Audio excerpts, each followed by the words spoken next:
Welcome to Holy Homestead in the Making. My name's Charity, and today we're making potato soup with bread bowls. This is one of my husband's absolute favorites, and now that it's getting kind of cooler, almost like warmer, now that it's getting kind of cooler, it's something I feel comfortable making. And it's kind of a lot of work, but it's a labor of love. So I started out with 12 pretty small potatoes.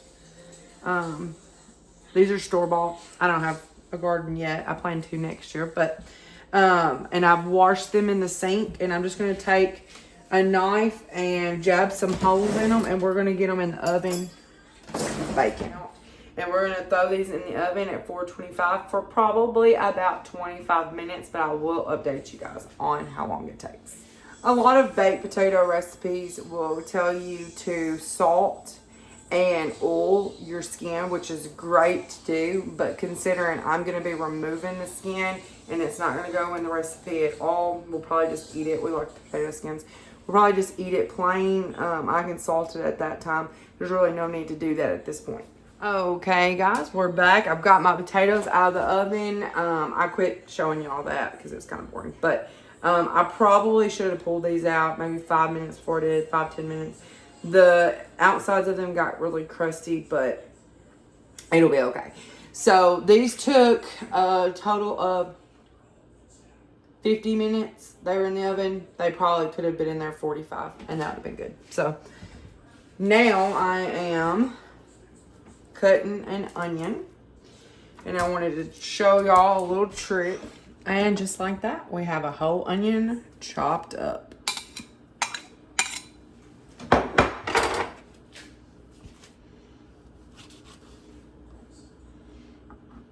There's our potatoes.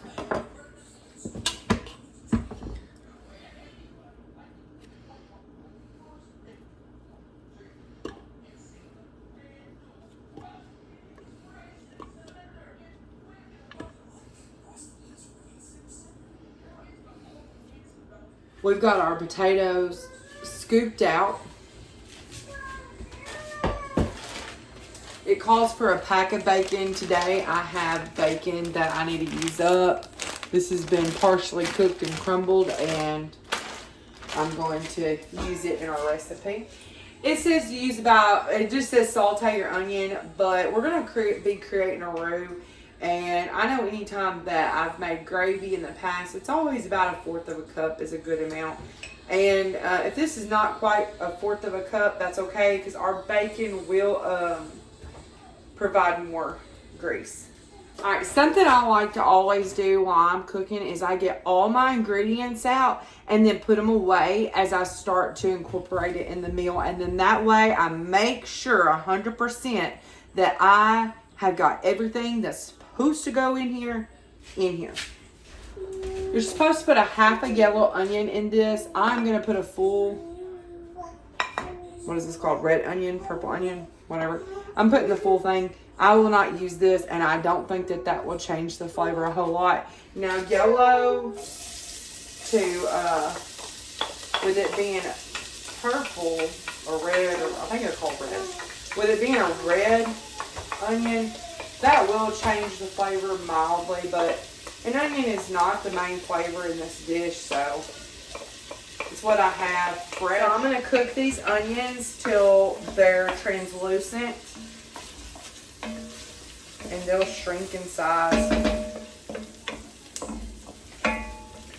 Something I wanted to go ahead and tell you guys, never ever throw your grease out for your sausage, for your bacon, none of that. That's part of the meat that you've done paid for that you could utilize to create flavor into your dish. So especially bacon grease. I love bacon grease. You fry some potatoes in bacon grease and they're going to be absolutely delicious. And that's, I don't want to say it's free, but otherwise you would have thrown that grease away. And so relatively it's a free grease, and it's going to cut down on your costs for your olive oils and your vegetable oils and all of that. And not to mention just the wonderful flavor bacon offers.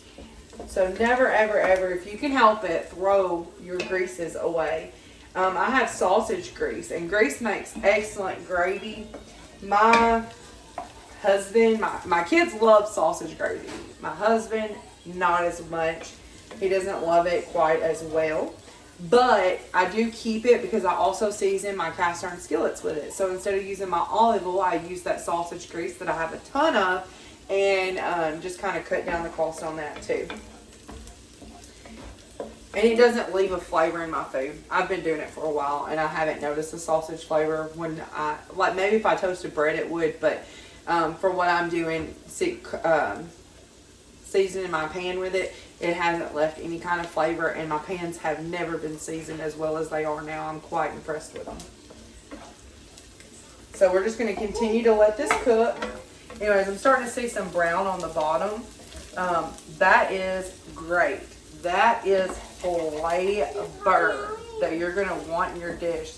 So don't be scared of that. That doesn't mean it's burning. It just means that we're getting there.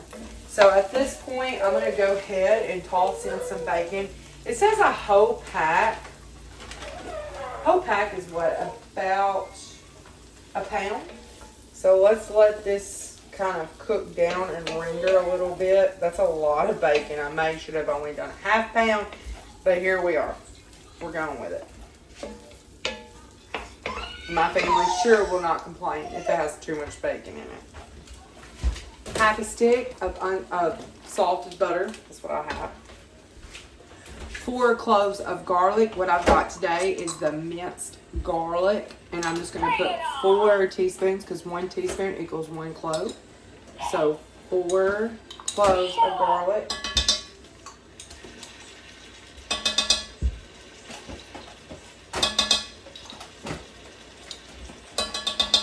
Those were heaping teaspoons. You could do little teaspoons.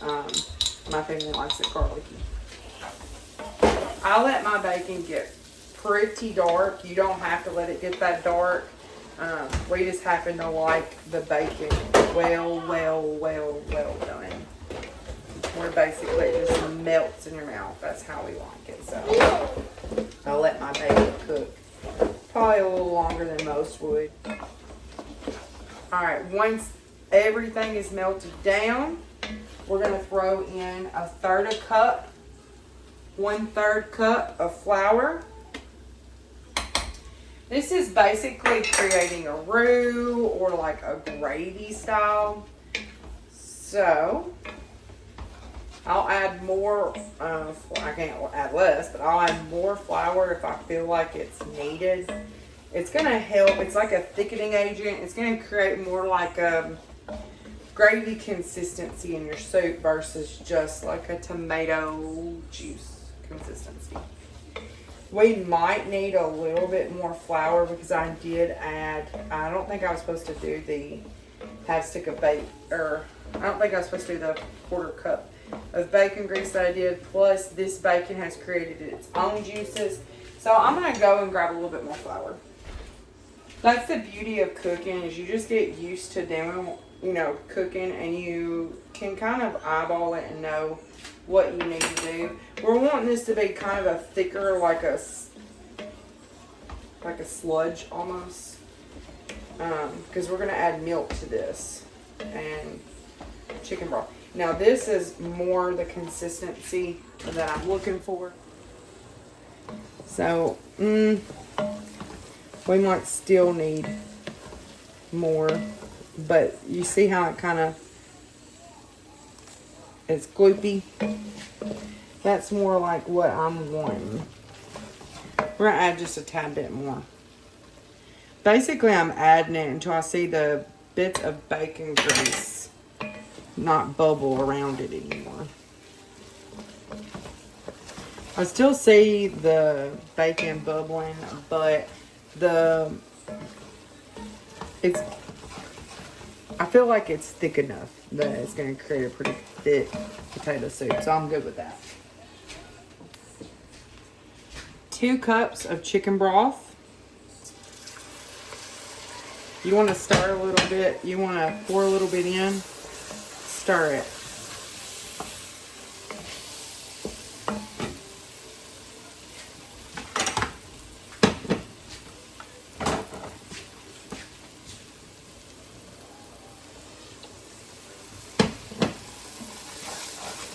This is going to create, if you poured it all in, and then just stirred it, it would create a real lumpy consistency that we're not going for. So make sure you do this step. Just pour slow a little bit in. And incorporate it, and then add a little bit more. And you're just going to do this. And I'm just going to pour the rest because I am trying to deglaze this pan a little bit. But we're going to be stirring the whole way.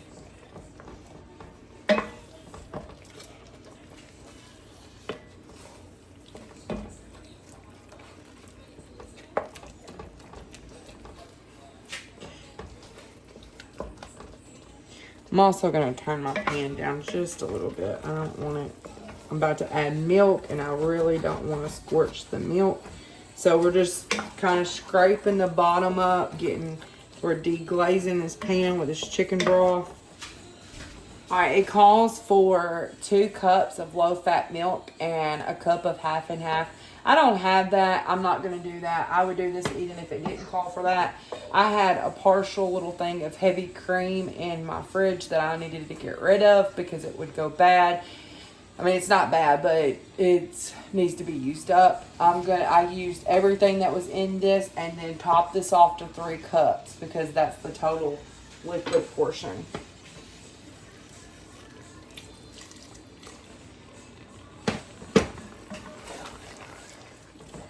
I think good homekeeping is just purely using up what you have, not wasting your stuff. I mean, why waste your money? You've already invested your money in this food. Why waste it? So this is going to start becoming more of a soup consistency, hopefully. And we'll add more liquid if we need to because I may have overdone the flour. We're going to add 1 teaspoon of Redmond's Real Salt. Probably will end up adding more, but that's what we're going to start out with. Near about half a teaspoon of black pepper. It's probably just a little bit more. That's okay. And then we're using garlic salt. Lawry's garlic salt. If y'all don't have this, buy it. It is absolutely delicious. And it makes this potato soup. It says the recipe calls for a half a teaspoon of garlic blend. I added 1 teaspoon, and I'm sure I'm going to add a whole lot more than that. So that's just where we're starting with. 2 cups of shredded cheese. You can use pre-shredded. Our family, like I say, we never buy the pre-shredded, but for the most part, we try to shred our own. And I try to buy it in bulk and shred it and freeze it and just use it from frozen because it works out perfectly, and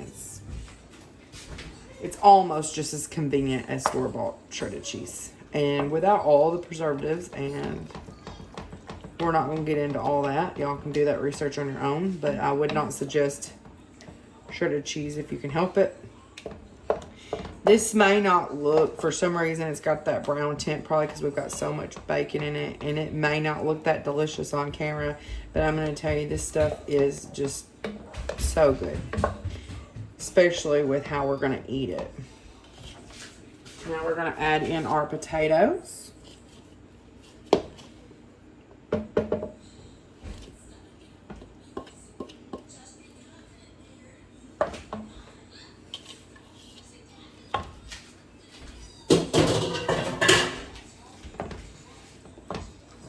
We may have to add more liquid because these potatoes, I added a lot more than the recipe called for, and probably added a lot more flour than it called for too. So I'm probably going to have to loosen this up some, and that's fine.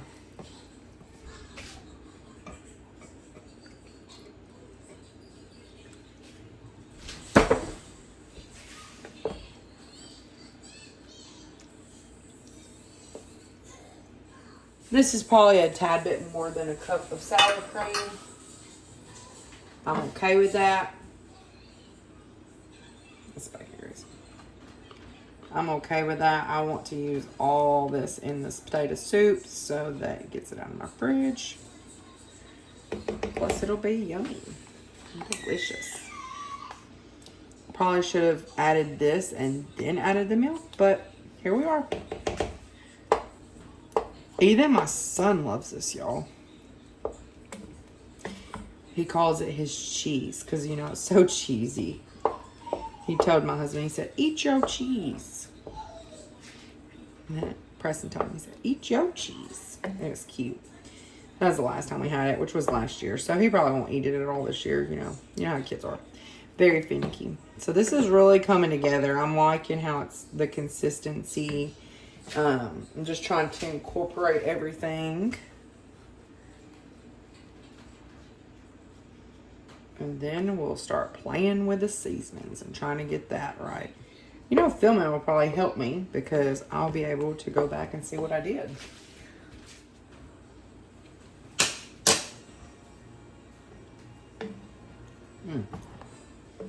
That is good. So we're going to let the flavors of this meld together. Got the stamp of approval. The seasoning is perfect. Only thing I did was add maybe 2 more shakes of that garlic salt to it. And that was about it. I just kind of sprinkled over the top twice. And it was just perfect. I made something yesterday that will make my life easier today. I didn't make ice cream. These things are just awesome for storing things in. I made homemade bread bowls. And let me know if you guys, comment down below if you would like to see me film this. This bread actually has absolutely no sugar in it. I used date paste in the place of sugar. And it is every bit as good as if it had sugar in it. So comment down below if you would like to see me make these again. I'm just going to preheat my oven to 350. All I want to do is warm these bread bowls up. We don't have to do anything spectacular. These are a homemade creation. It really does take such simple and humble ingredients and make it into something quite special, in my opinion. Whenever you top it off with some homemade bread, you know, bacon I wouldn't say is quite as humble because it is kind of expensive, but potatoes and sour cream and milk, these are all relatively inexpensive ingredients that you can buy, and more than likely you have at your house, and make something just absolutely delicious.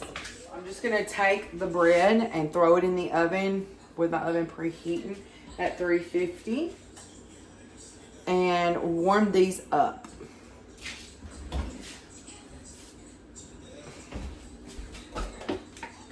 Kind of an idea I had, I don't know if it'll be good at all, is we're going to take these potato skins and we're going to deep fry them. Make them like a potato chip. See if they're any good.